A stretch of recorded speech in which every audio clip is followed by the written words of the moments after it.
اعوذ باللہ من الشیطان الرجیم، بسم اللہ الرحمن الرحیم۔ شب قدر کے اعمال بیان کیے جا رہے ہیں، 19ویں، 21ویں اور 23ویں شب۔ یہ شب قدر ہے اور اس رات جاگنے کی بڑی فضیلت ہے، 1000 مہینوں سے افضل رات ہے، اور یہ تقدیر کے بدلنے کی رات ہے۔ اور یہ سمجھیں کہ یہ انسان کے نصیب کو بدلنے کی شب ہے۔ لہذا اس شب سب سے پہلا عمل کہ غسل کرنا، غروب آفتاب کے نزدیک غسل کرے شب قدر کا، تو آپ اسی کے ساتھ نماز مغرب بھی پڑھ لیں، اور اس کے بعد 2 رکعت نماز شب قدر قربتاً اللہ کی نیت سے پڑھیں۔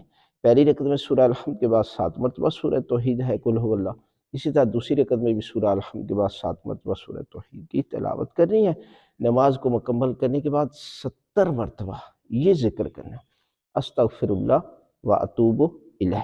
اور اس کے بعد چوتھا عمل ہے جو اس شب قرآن مجید ہاتھوں میں لے کر چہرے کے مد مقابل، یعنی یہ چہرہ ہوتا ہے، اسی طرح جو ہے نا وہ سامنے رکھ کر آپ نے یہ دعا پڑھنی ہے۔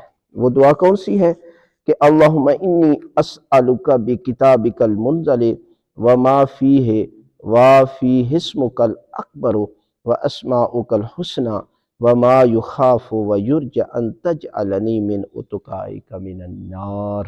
اس کے بعد اپنی حاجت طلب کرنی ہے، جو بھی آپ کی حاجت ہے، پروردگار اس شب کے صدقے میں آپ کی حاجت کو قبول کرے گا۔ پانچواں عمل ہے قرآن مجید بند کر کے، یعنی پہلے کھلا ہوا تھا، بند کر کے آپ نے سر کے اوپر رکھ لے اور یہ دعا پڑھیں، اللہم بحق ھذا القرآن وبحق من ارسلتہ بہ وبحق کل مؤمن مدحتہ وفیہ وبحقک علیہم فلا احد اعرف بحقک منک۔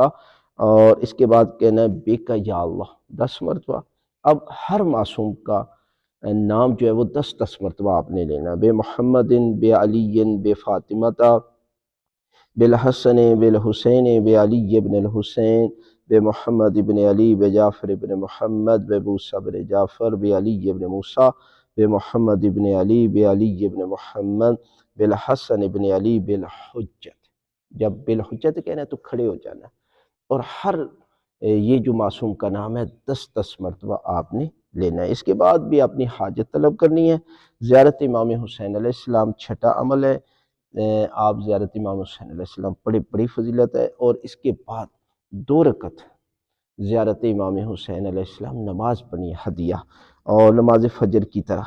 اور 7واں شب قدر میں 100 رکعت نماز کی بڑی فضیلت، 2 کر کے آپ پڑھیں۔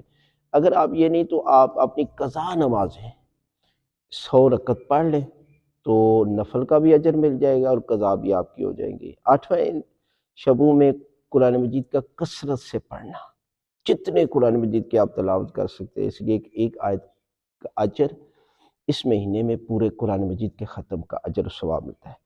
اور دعائیں پڑھیں، دعائے جوشن کبیر، دعائے کمیل، دعائے ابو حمزہ شمالی، دعائے افتتاح، اور شب بیداری کریں۔ اور اس کے علاوہ 19، 21 اور 23ویں جو ہے وہ راتوں میں عبادت بھی کریں، اور عام مجالس کرا رہے ہیں۔ سحر جو ہے وہ 19، 20 اور 21 حضرت علی ابن ابی طالب علیہ السلام کی شہادت کے موقع پر آپ اس میں اپنے مرحومین کے لیے تعاون کر سکتے ہیں، تو یقیناً پروردگار جو ہے وہ آپ کو اس کا اجر اور ثواب بھی عطا کرے۔